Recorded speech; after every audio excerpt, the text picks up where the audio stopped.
welcome back to another live episode of Live Today Health Talk. So, yes, I do have my mask on today, and no worries, all is well, but I am out in public. We're just wrapping up a wonderful, wonderful event with the Women Veteran United Committee, joined forces with the VFW Post 341, and we did a holiday celebration with a memorial service, and it was just fantastic. So before I go any further, let me, as always, pay my respects and say a prayer. I'm on the road, so please bear with me today. But as always, I just want to give honor where honor is due and say to my Heavenly Father, thank you so much for this platform. I thank you for what you just brought us through, that it was magnificent and that you were with us all the way.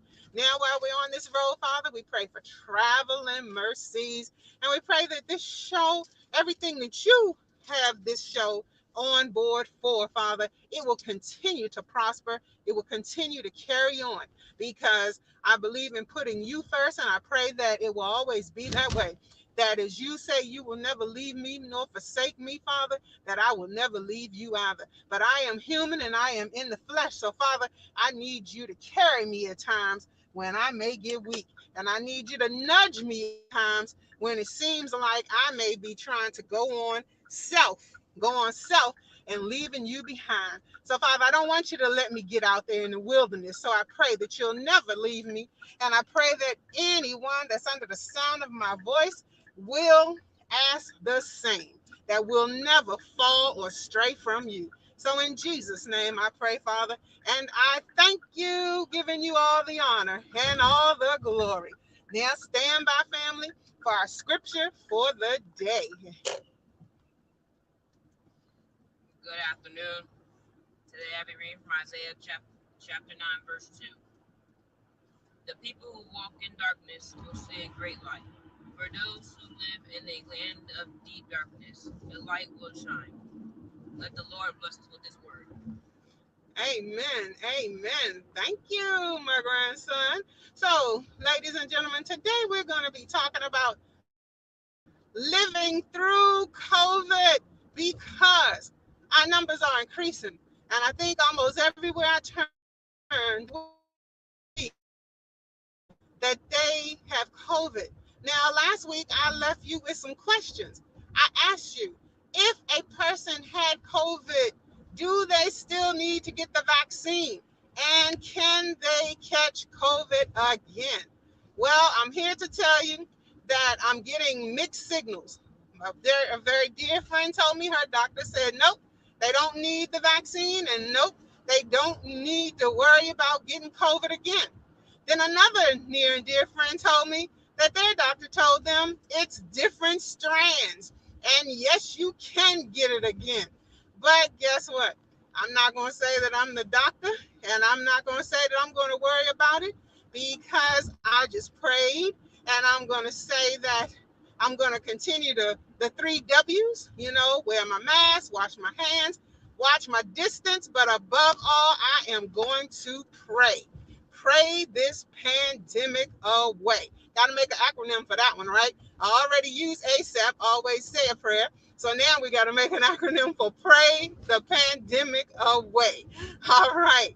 All right. So today we want to talk about the outbreak, living through the outbreak. And then we're going to go into the grief, okay?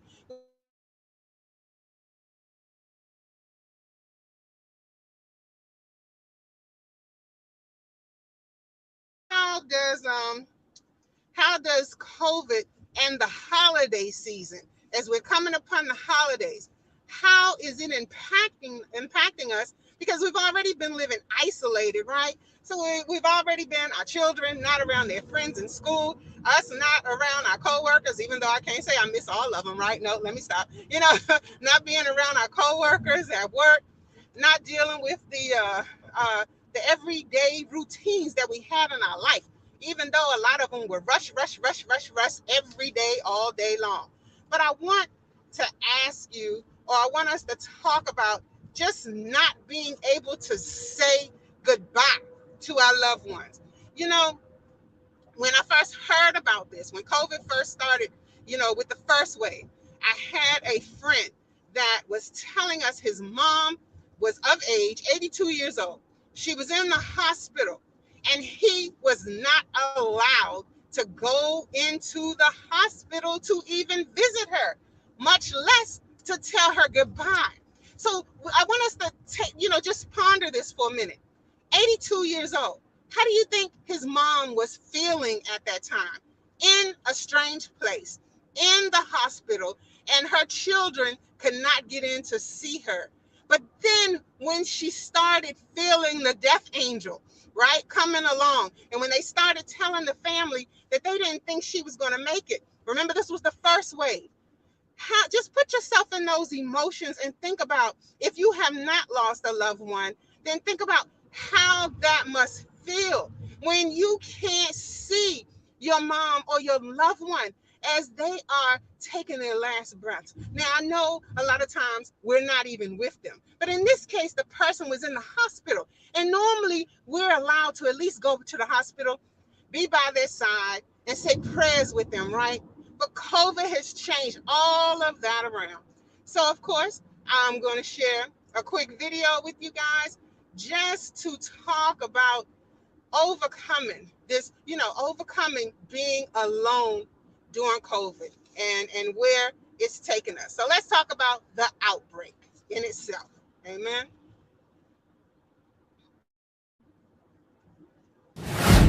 Most people who get COVID-19 do recover, and we'll hear one person's story tonight. But a beloved grandmother and a vibrant 51-year-old father are among the first Canadian victims of the virus, and their families are now sharing their grief. Heather Urix-West reports.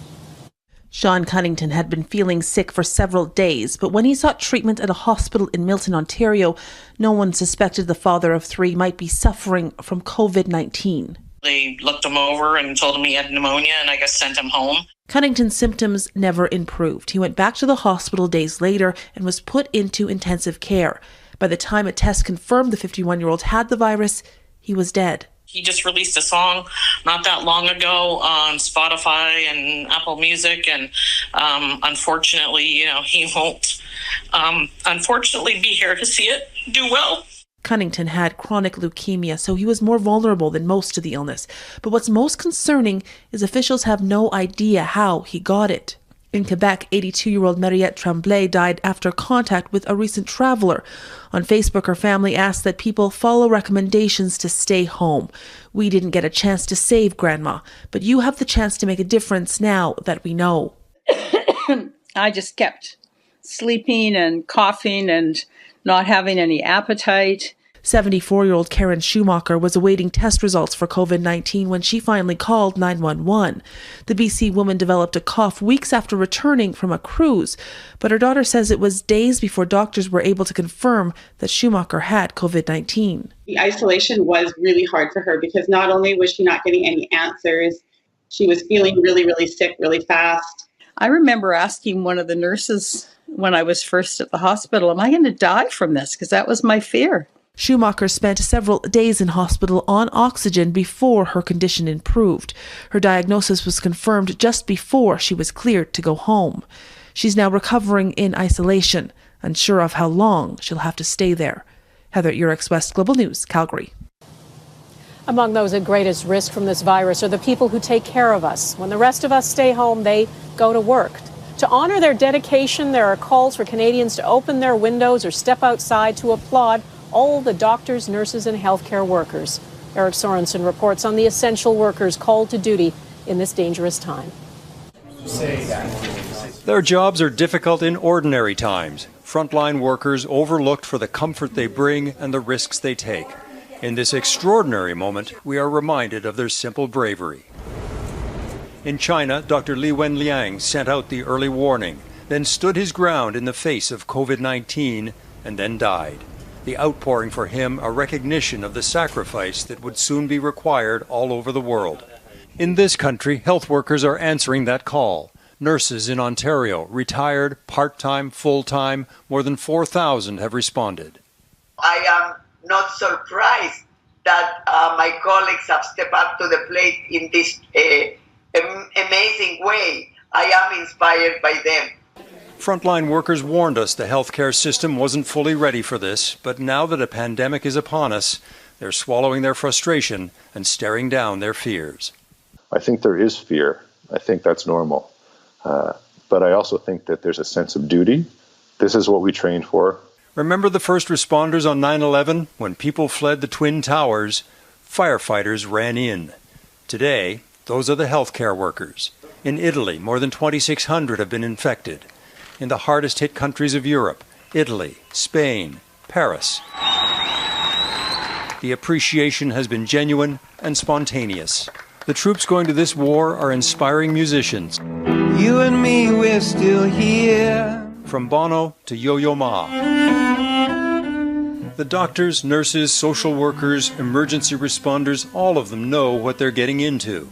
And any one of us could soon find ourselves looking up from a bed to say, help me, and thank you for being here.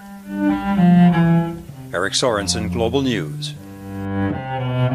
We know you have lots of questions about this virus. Jeff will continue to consult with experts and try to answer them. So email your questions at globalnews.ca.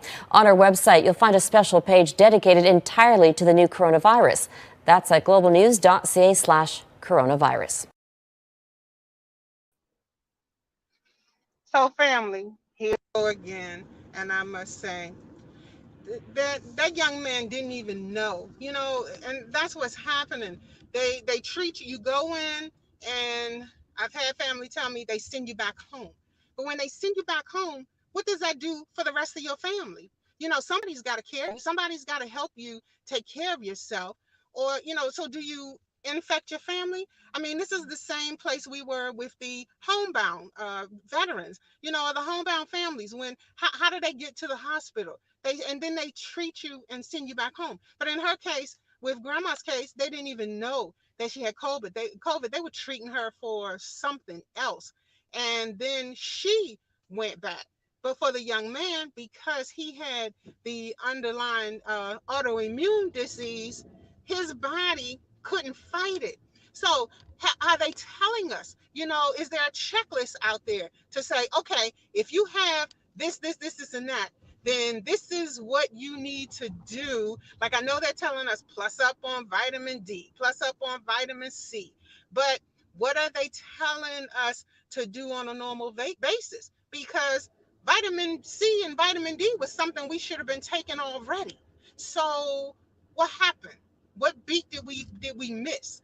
But okay, enough of that. Now I want to go on to your loved one has passed, okay? And they went from the hospital or unexpectedly. And this is everyday life also, not just during the pandemic.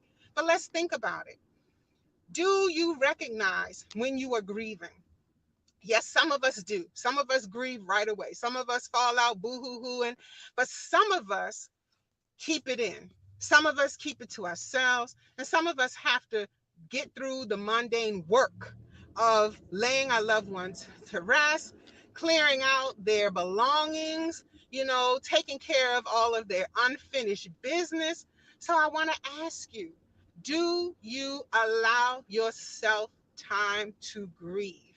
And do you notice when you have not grieved some of the stages that your body, mentally and physically, and I want to add in there spiritually as well, that you are going through, so that if I were to say, Tiffany, why are you being so irritable? Would you argue back with me, or would you catch yourself and say, you know what? I'm grieving right now and I apologize, So how many of our loved ones have we really rubbed the wrong way because we may have been grieving and did not know it? So another video coming up for you, and this is going to talk to us about the 5 stages of grief. So hold on, sit tight. Grief is one of the many emotions we're dealing with during this pandemic.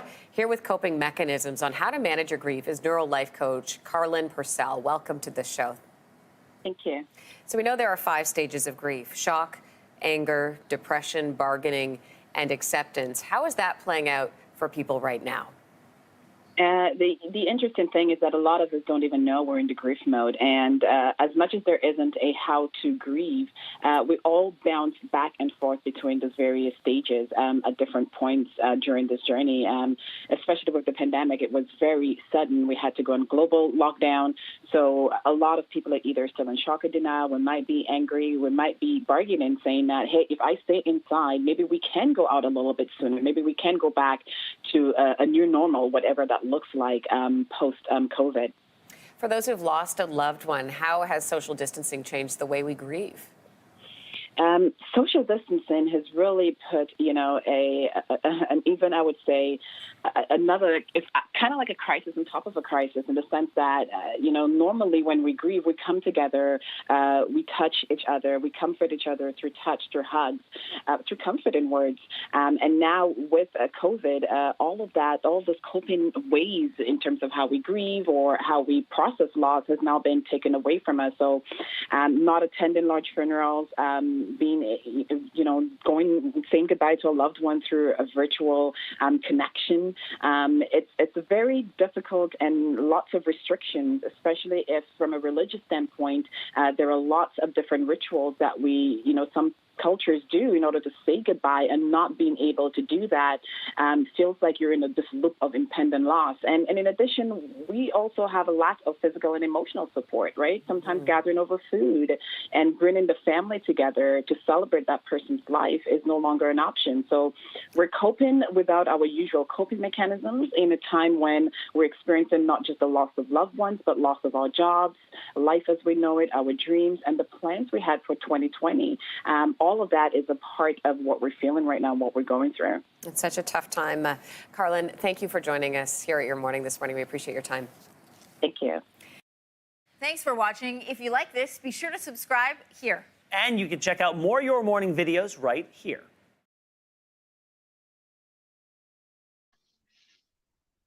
Okay, so now stand, because I'm going to go back to another one, because now I want to talk about the fear of loss. So now we've just talked about the 5 stages.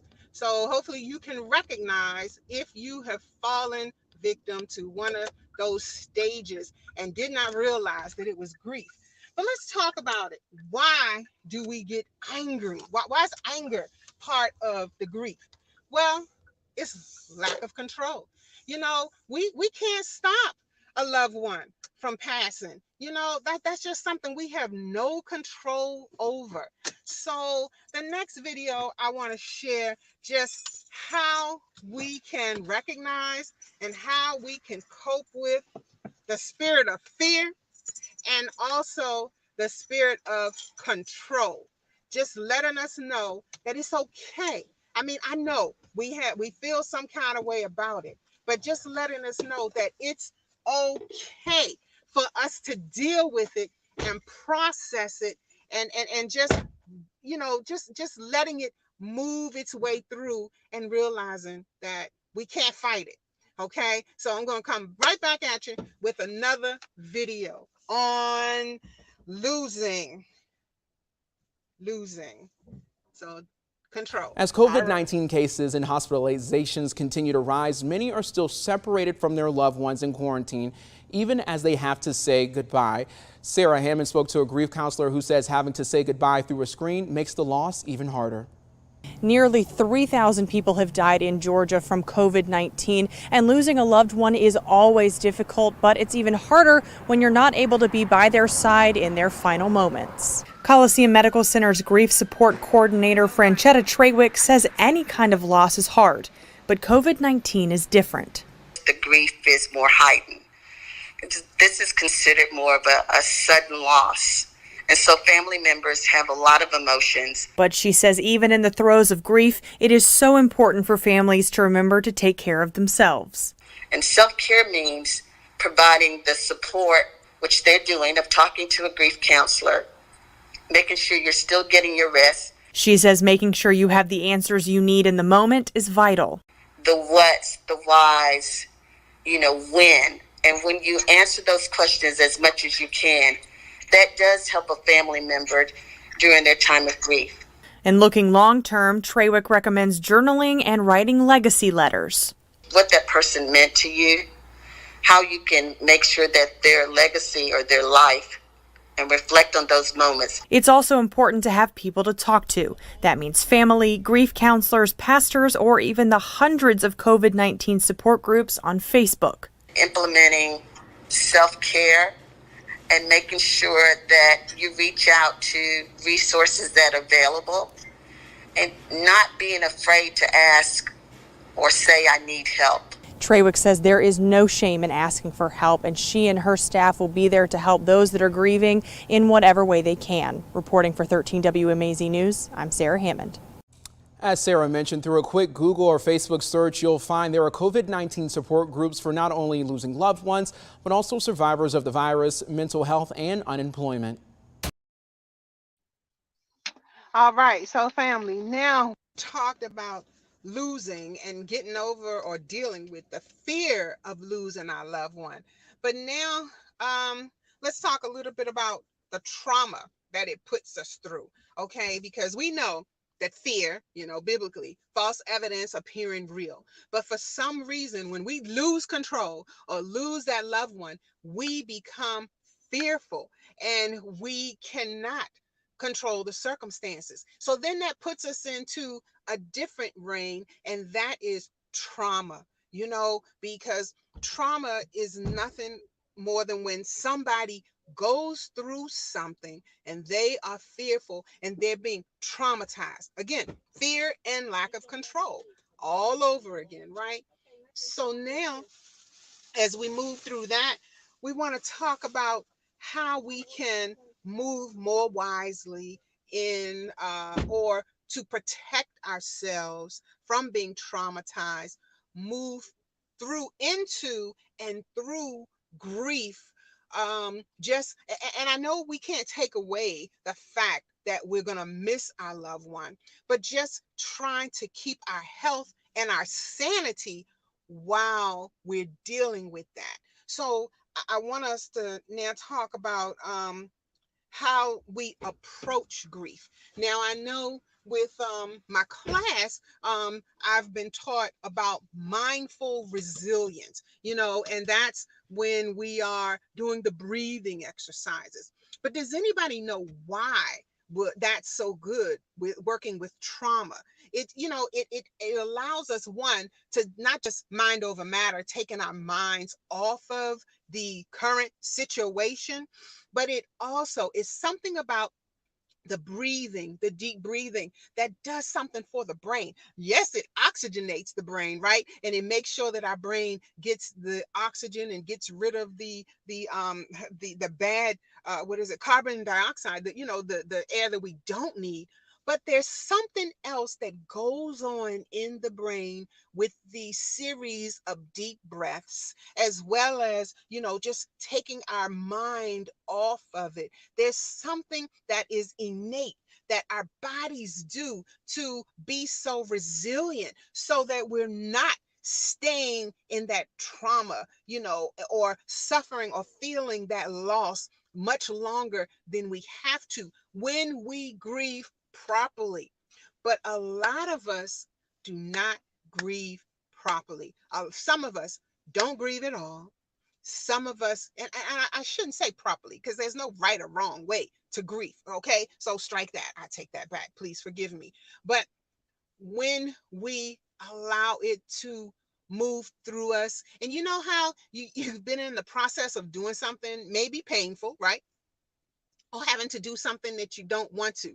You know how we do. We go into it begrudgingly, right? It's like we've already made up in my mind, oh, I don't want to do this. I don't want to do this. And that's what our mind is saying when we're in the grieving process. I don't want to do this. So therefore, we're tense, right? We also have some other chemicals going on in our brain, right? But we I don't want to let go. Again, that control, because we don't know where this fear or this grief is going to take us. We don't want to fall apart. Now, some of us do, yes, but a lot of us don't. We have to stay in control and just act like everything is going fine. But that's not always the right thing to do. Crying is sometimes a good thing. Being angry is sometimes a good thing, but it's the way in which you can't be, it's like, let me stop saying what you can and cannot do. But being angry is a normal feeling. We go through those feelings and we cannot suppress those feelings. So if anger pops up, just think about it and say, what am I angry about? Feel it, move through it. Don't try to stop it, and definitely don't take it out on somebody that may have been trying to help you. Move through the feeling, move through, it's an emotion, right? So we don't even know, do you even know where your emotions stem from sometimes? No, we don't. So when it pops up, this emotion, that's what you have to do. Check it. Say, okay, where is this emotion of anger coming from? Where is it stemming from? If you lost a loved one, why are you angry? Think about it. Did you not have a time to spend with them? Did you not have a chance to say goodbye? Are you guilty about the way in which you may have mistreated them while they were here with you? Or are you just upset because they are no longer with you? But if they're no longer with you, now I'm going to say something that I know a lot of you may like, oh yeah, you're saying that now, right?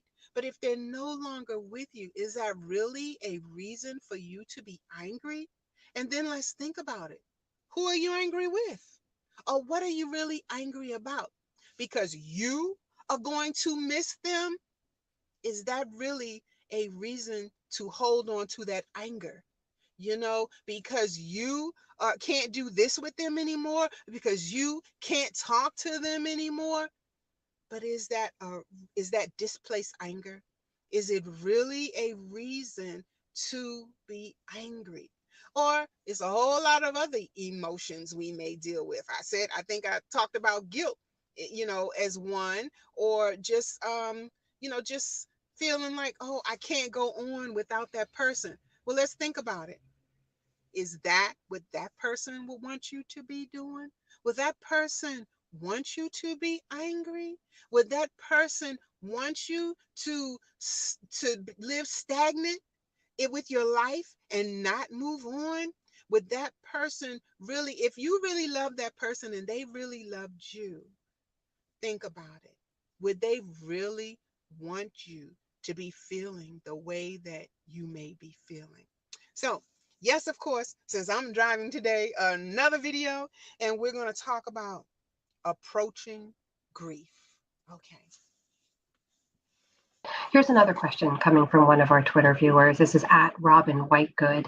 And she wants you to address the issue of those who've lost loved ones during the crisis, people who couldn't hold funerals or have other loved ones over. This is, I got to tell you, a question we got from a lot of people. You mentioned this earlier with the isolation, but you're talking about a time when people naturally want to get together. We have funerals for a reason. We gather to grieve and mourn. When you're dealing with that, when you're coping with the loss on top of everything else, what advice do you have for people who are, for now, the thousands of people here in America alone who are going through this? That's right. There are thousands of people in New York alone and all across the country who are going through losing loved ones to COVID.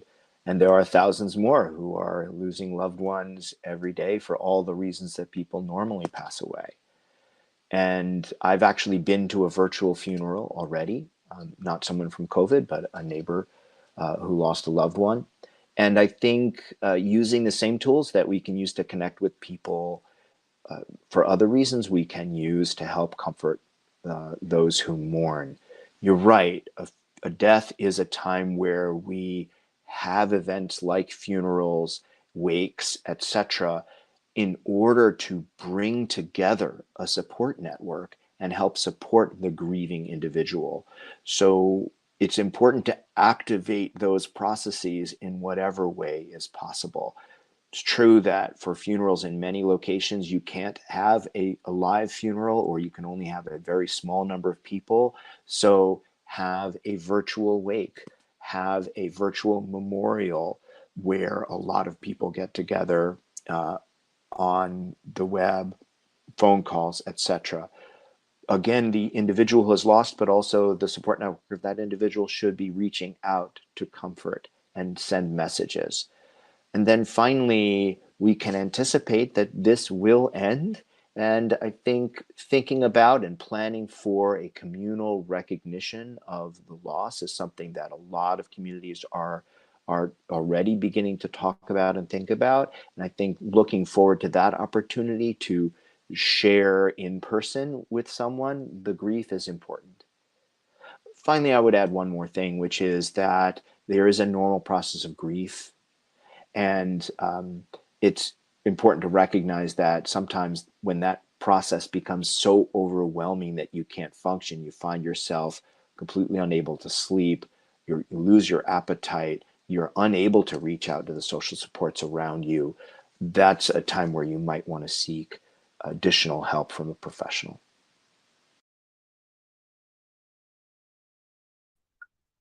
All right, so family, I'm going to go right back to what I was saying earlier.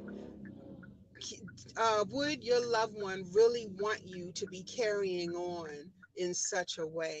Because if they really loved you, they would want you to move on with your life and be productive in your life. So you heard the gentleman say that, sometimes you can't sleep, you don't eat, those type of things can make you sick.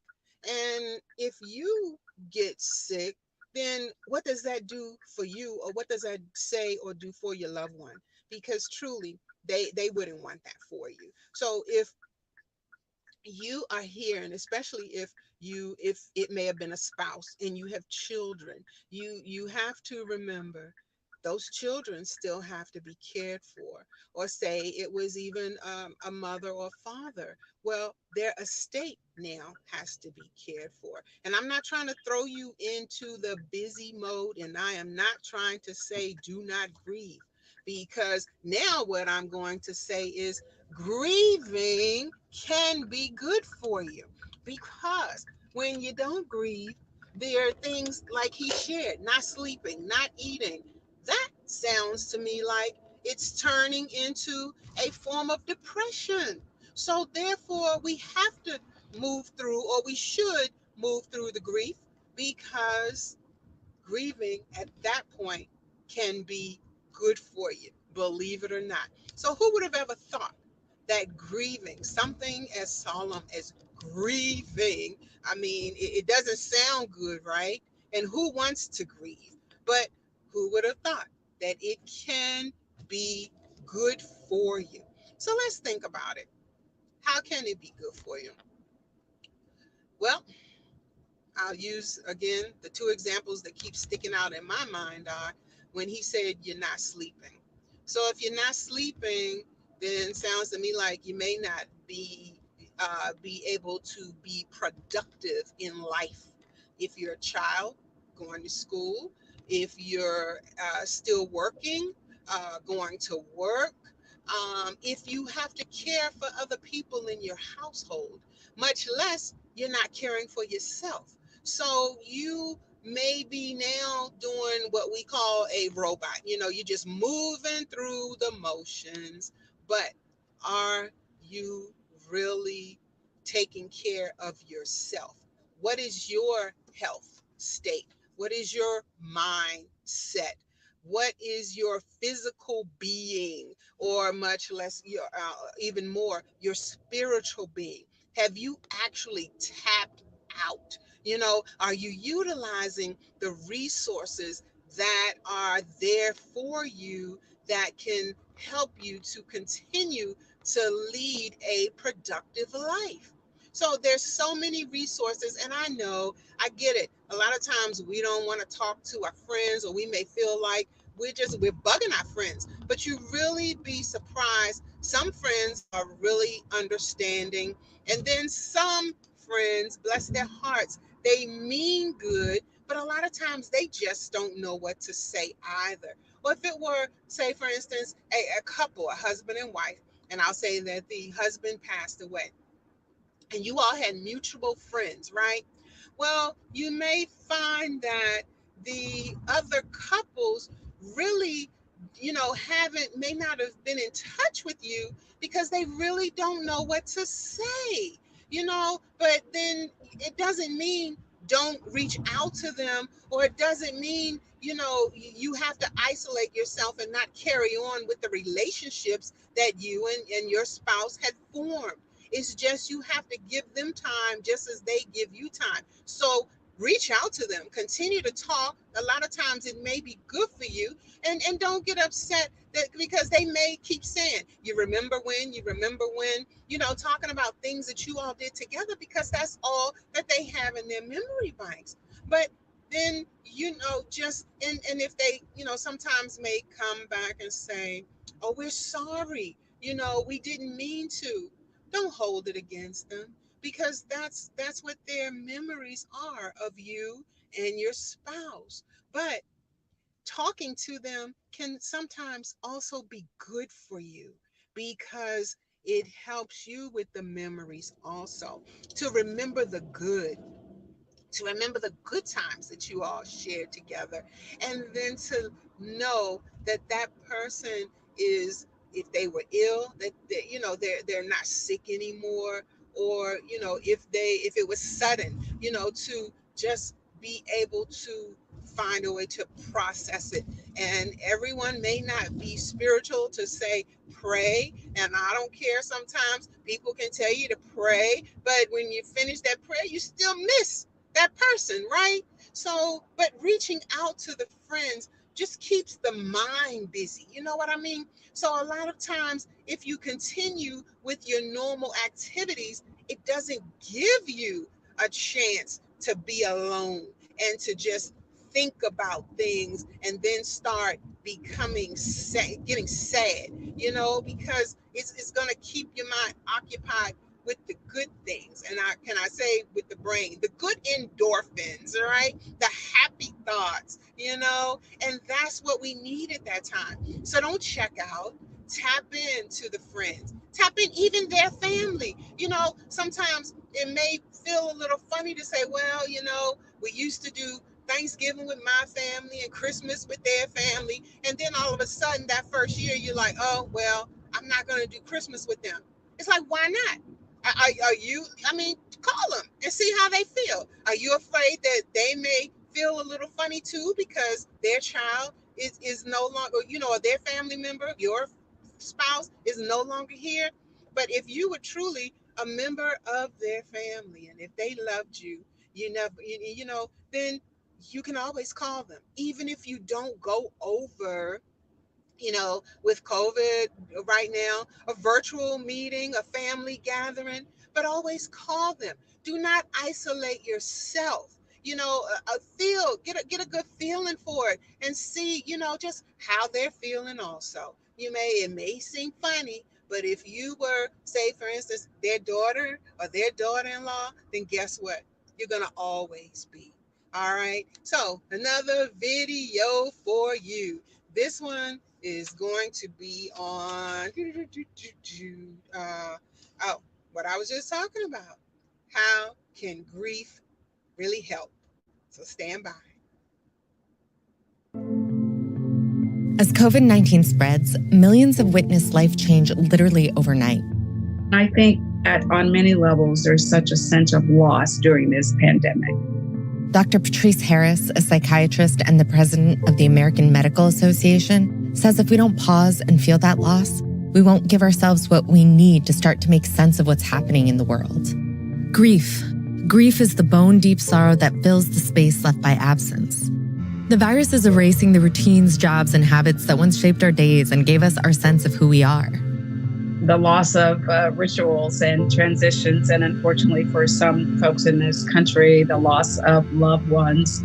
People are losing their jobs, unfortunately. Priority is to make sure we stop the spread of this pandemic, because it is this pandemic that is the reason for loss of jobs and loss of tradition, loss of those rituals. Those rituals help us feel a sense of control in a time that feels so completely out of control. Even the traditions that allowed the grieving to physically come together can't happen right now. I think those rituals are important to give us a sense of order, give us a sense of saying goodbye, particularly for funerals. I think, again, a sense of stability. Now, loss and grief and losing loved ones, it never ever goes away. But what we do is manage to, I guess, integrate the loss of whatever our feelings into our next phase and incorporate that and hopefully move on. While so many are keeping their distance from each other, moving through grief seems unimaginable. We each have to recognize how we grieve, respect how we grieve, and allow ourselves, give ourselves permission to grieve in a way that gets us through to the next phase, which is remembering, appreciating what we had, and then deciding what we can do each individually to move forward in the next phase. In some cities and towns, people are finding a way through, at least in part, by singing and cheering together.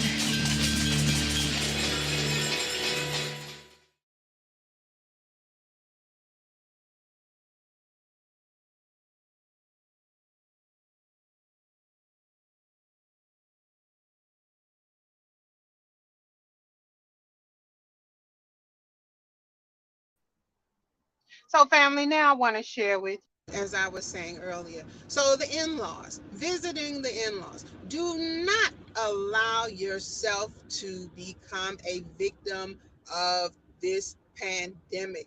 We all are resilient enough to face it and fight it and overcome it. Okay. So, there's no reason that, I won't say there's no reason. There are too many resources out here, I should say, that we do not have to be traumatized. So I wanted to go back to what they said.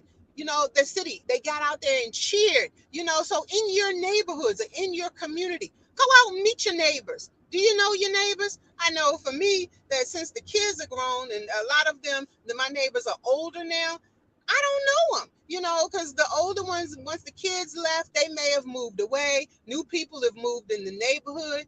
I don't know them. Go out and meet them. You never know what somebody is going through within their household. I have neighbors that I found out are sick. I have neighbors that I found out have lost loved ones.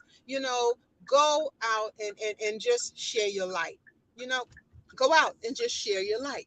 You never know who may need to hear what it is that you have to say today, tomorrow, next week. You just never know when you can be a beacon of light and you think, oh man, I'm grieving and I don't even want to get dressed.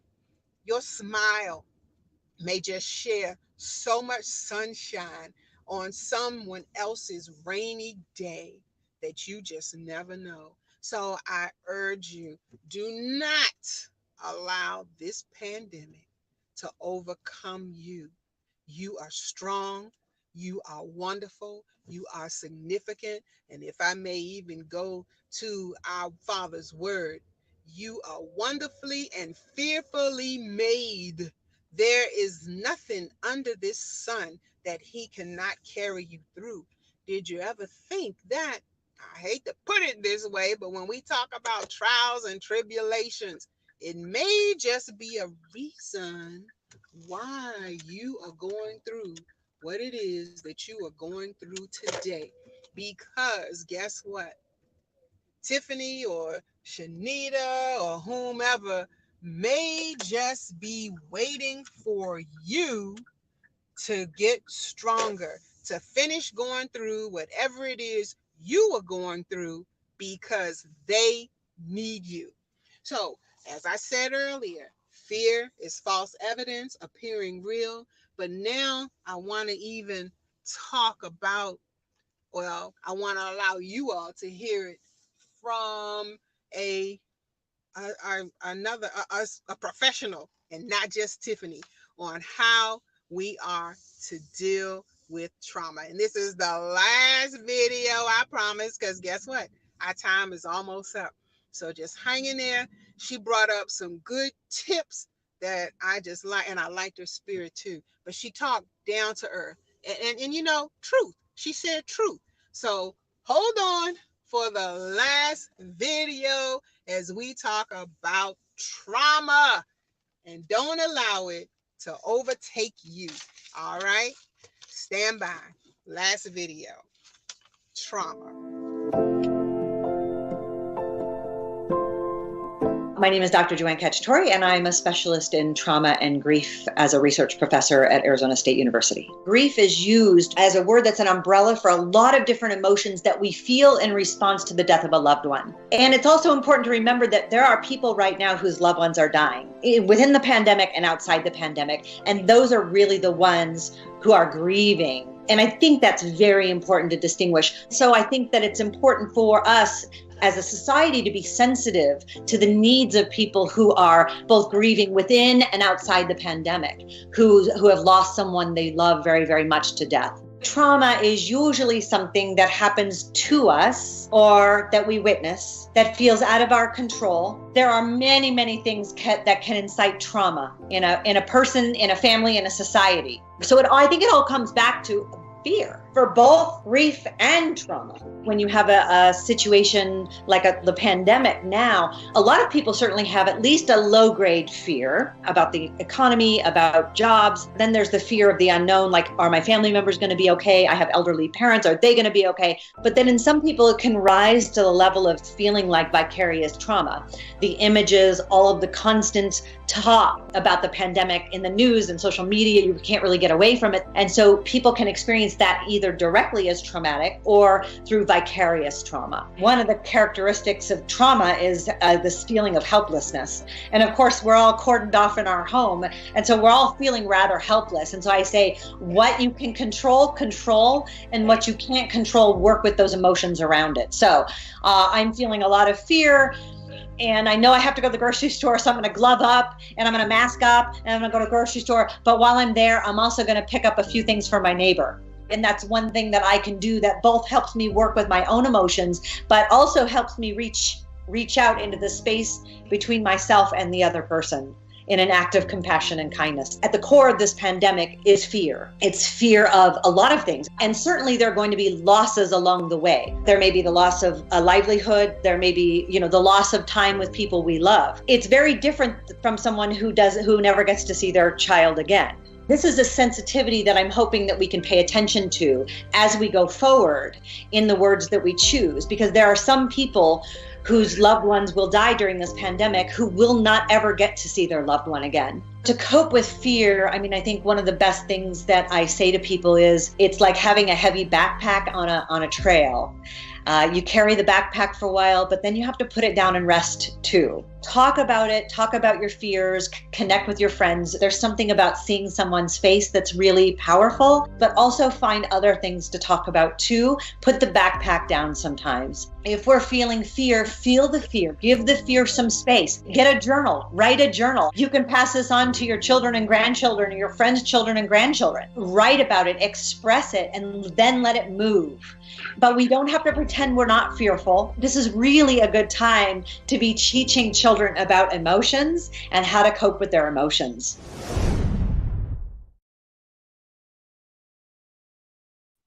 All right, so family, as we wrap up, I want to give you with a couple of things. So she's talked about the backpack. That backpack is called a backpack of burden. So if you haven't checked out the movie yet, look at Pilgrim's Progress, and you'll see how he had that rucksack on his back. And with each burden, that rucksack got bigger and bigger and heavier and heavier. So more and more heavy. My English, right? So stay out of fear. Move through the grief. Do something good, like she shared. Check on the neighbors. Do something. Go shopping for somebody that can't get out. And last but not least, join us for our Grief Share Bible studies and classes, training. As you go through these holidays, you don't have to do it alone. So that website is griefshare.org,